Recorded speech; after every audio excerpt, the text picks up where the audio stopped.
So if we are wanting to paint our mesh, I'll show you a couple of techniques. One of just kind of using simple flat color. I'll turn off the floor. In this case, this is a merged mesh, but some tools or some parts of the mesh have different materials. Just to let you know how Zbrush works, it's a little weird, a little different compared to other software in many areas. If you go into the color menu for my, this is my custom interface. If you go to paint, right now this will basically activate a brush that works in RGB or color.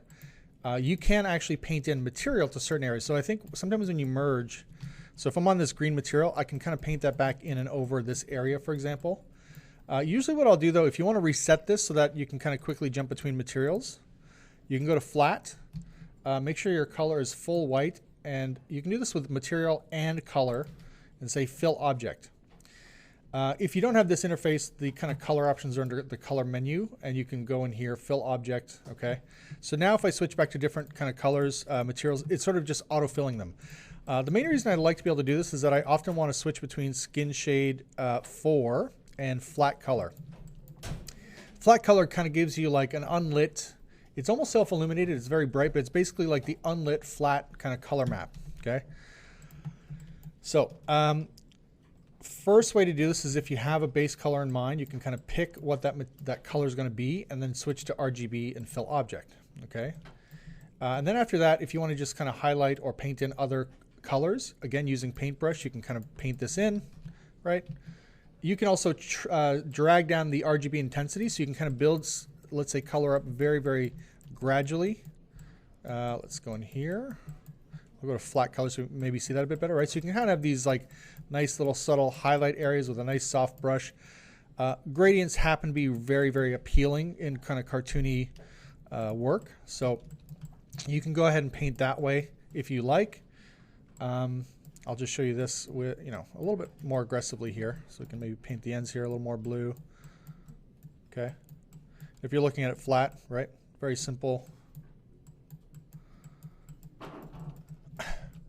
Now, interestingly enough, there's a lot of other ways to paint or to texture.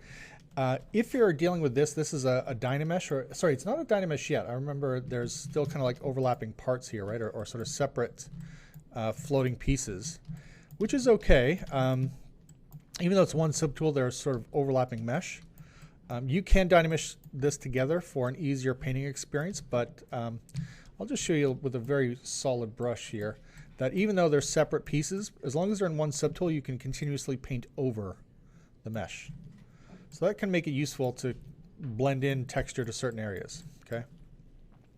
By the way, painting in ZBrush, like I said, in many ways is weird. It is UV-less painting. So what that means is, let me just clear this. I'll make this very low res mesh so you can see what's happening. Initialize, very, very low poly. Okay, so I'll say make polymesh. So I always kind of fill with some color, usually a base color of white, fill object. Okay, and what's happening is it's UV-less because it's actually using the vertices to pick up color. So if I'm on my paintbrush and paint with blue, you see what's happening is, I'll turn off the fill color option here, right? Each vertex is basically displaying the color. So you can't get super detailed texture or painting on a very low res object. So if you have a mesh, even though your high res might be, let's say, 1,000,000 polys, maybe I'll just open a tool, for example. Yeah, let's just say we take the demo guy here.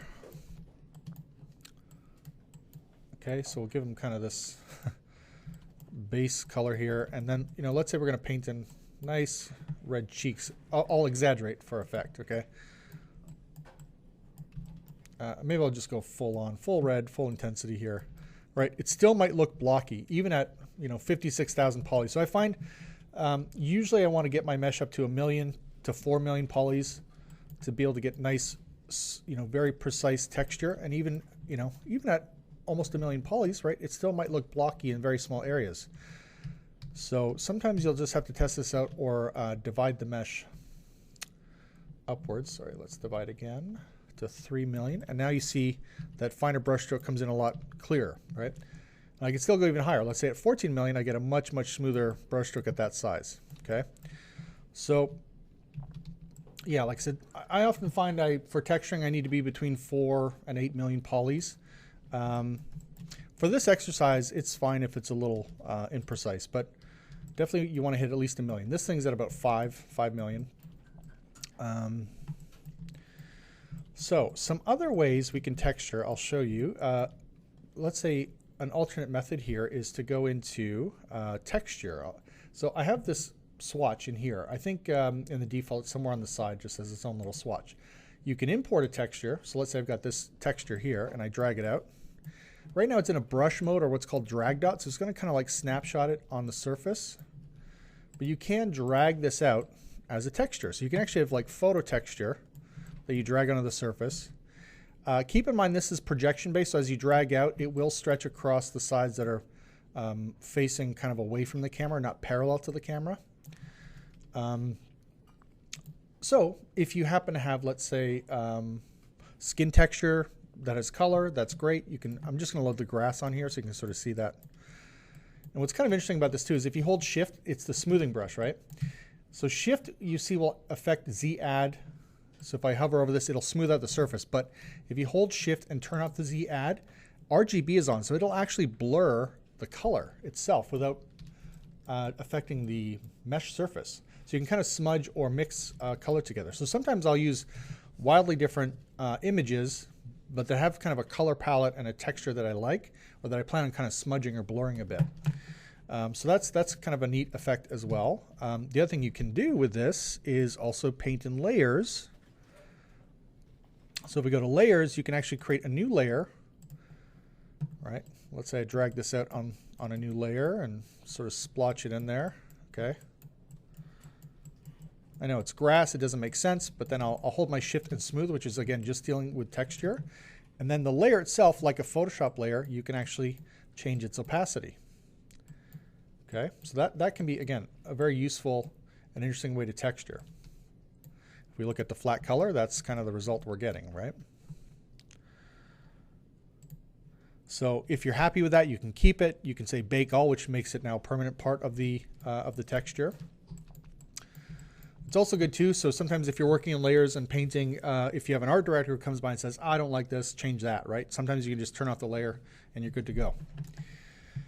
So that's kind of painting with texture versus just painting with flat color. A third way, which is also very interesting, is to load in. I'm going to load in basically the kind of concept art that was behind this. So I think there's a front view, if I'm not mistaken, right here. Okay. So again, you can drag this out onto the surface, but again, it's hard to control this way, right? So you can go like faithful to the concept art. I'll show you a different way to do this. You can go to texture. Okay, we want to select the texture here. And there's a little tool called Spotlight. So if you hit turn on Spotlight, or add to Spotlight, I should say, this artwork now is in this kind of weird little interface. So if you left click and drag on the interior of the circle, it's visible there. There's a little scaling option here. So if you, or there's opacity, sorry, scaling is this one here. Left click and drag and we can scale this up. Okay, so I'll scale up a little bit more and just move over here. And if you hit Shift Z, you can move this kind of more centered, Shift Z again, and we can kind of frame this up pretty close, let's say. And I'll just make sure I'm in my paintbrush with RGB on, and literally it'll project the color through from this to, sorry, I should make sure I'm back in my stroke mode here. Okay, so it'll project from here, basically right back onto the object. So if I hit Shift Z again, you see that's kind of like splotch this thing right on top, okay? So it can be very useful to kind of get your true colors onto the mesh. Again, another really fun way to kind of work with texture in ZBrush, and I'll load the second map as well. Go to texture, make sure the second side map is there. We say add to Spotlight. And yeah, let's just scale this up. Shift Z again. Okay. So now if your model is very sort of faithful to the concept, or if the concept is very high res, then you can get away with this. In this case, it might be just useful to have the color palette. So you can hit C on your keyboard to kind of pop in the color and start painting that out, let's say. So again, you can use that as kind of a little palette option. Another method I want to show you, I'll go back a little bit just to the flatter color here. One other option I really like is to play a lot with the masking options in ZBrush. So there's a ton of stuff in there. So if you go to masking, we can mask by depth. This one's really cool. So basically, if we go to flat, it's literally masking the stuff. I think what's closer is more visible. Oh, sorry, more masked. What's further away is less masked. And we can switch that around. So if we switch it this way, mask by depth. What's more forward is more visible. So if I were to try to paint red, just again as an example, right, the stuff in back is going to be less paintable. So again, that's kind of a fun option. And we'll clear that mask. The ones I use a lot, mask by cavity. Again, we'll go to flat color to see this. And we can blur this. We can, I sometimes will play with the cavity profile, but let's say mask by cavity with a higher blur. Okay. Usually increasing blur kind of extends this out a bit. Right. We can kind of put our secondary color. So if I flip this mask around, to blur a mask, by the way, is Control click. Okay, and then let's say I'll put in more of a deep purple kind of color in here. And again, I'll go with a lower intensity just so I can kind of like brush it in. This is a great way to highlight some of the sculpting that's there as well. So again, you can do this on a layer. You can do it individually. It's by hand. You can do it in symmetry or asymmetrically, which probably asymmetrically is a bit better, just to kind of vary the texture a bit. You can also just go fill object, right? Fill object. And then if I clear the mask, go into skin shade 4, right? That's kind of a cool effect. And if I hold shift, I can kind of soften this as well. So again, it's a little more gradient-like. So we get these really kind of beautiful little hits of highlight color, depth, okay? So again, really, really great way to kind of get a fast, quick sort of stylized texture going. So that's cavity, and again, there's plenty of other options. So I use smoothness, hardness a lot. Let's go to flat again. Again, sometimes I play with the range, the settings here. Yeah, smoothness isn't doing too much here, so I'm going to go maybe mask by curvature. So again, we have different kind of effects, different layers, right? So again, maybe I'll just go fill object on this just to save a bit of time. Fill. Go back to skin shade 4. Right? So it's really fun and can be really, really fast and sort of pleasing to sort of see the results of this, you know. So yeah, peaks and valleys, curvature, and I would say cavity are the ones I use most, mainly because they're really, really quick and they're fairly easy to see and kind of modify and play with. So peak and valley coverage. Play with the slider, see which direction you want to go in. Play with the range. There, that's pretty good. So I think I want to kind of hit the external highlights here. I actually want this to be maybe more of a warm yellowish green color. So usually the stuff that's further in, that's creased or indented, I want to be cooler, and stuff that's further out, I want to be a bit of a warmer color. Okay, let's try that. And again, you can hand brush this in because some of these other creases maybe got stuff that I didn't want it to, but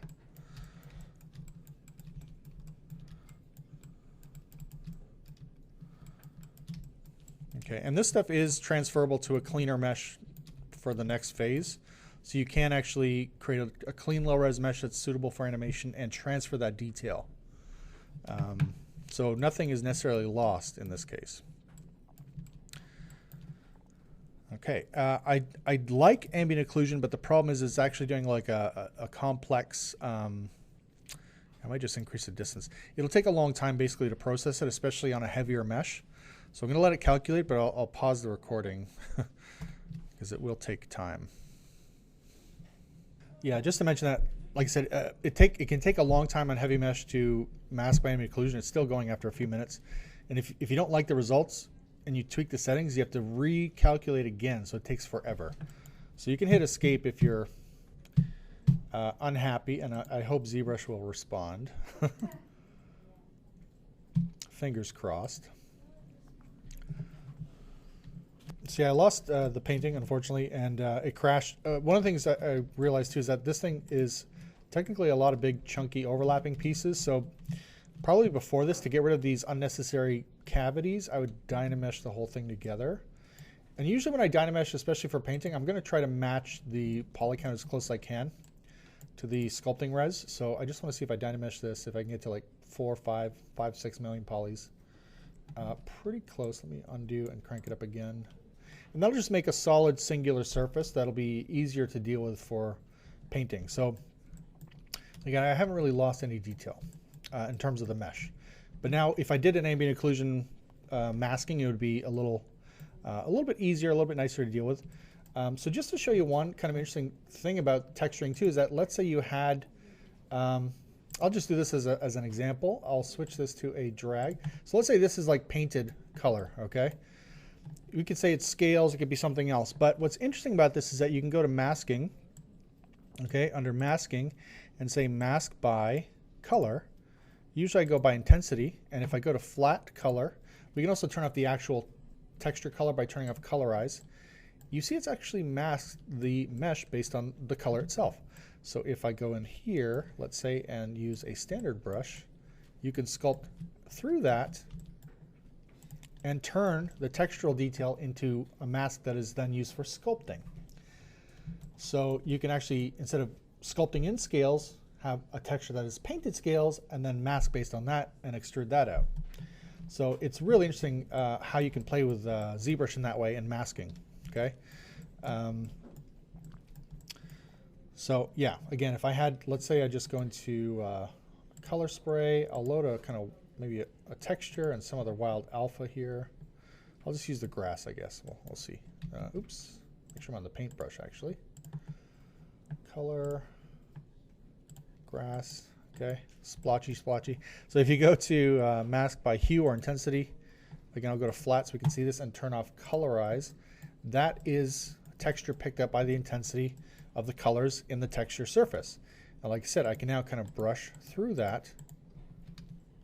Oops, let's just turn that back to stroke and turn off the color on my standard. There we go. So if you take a look, that is now surface texture. If I turn on colorize, it's synced to the texture itself.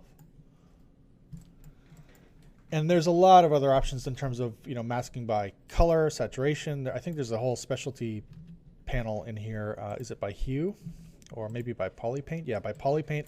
I've barely done this, but yeah, there's a lot of ways to kind of mask very specific colors and then turn it into sculptural data, let's say, surface data.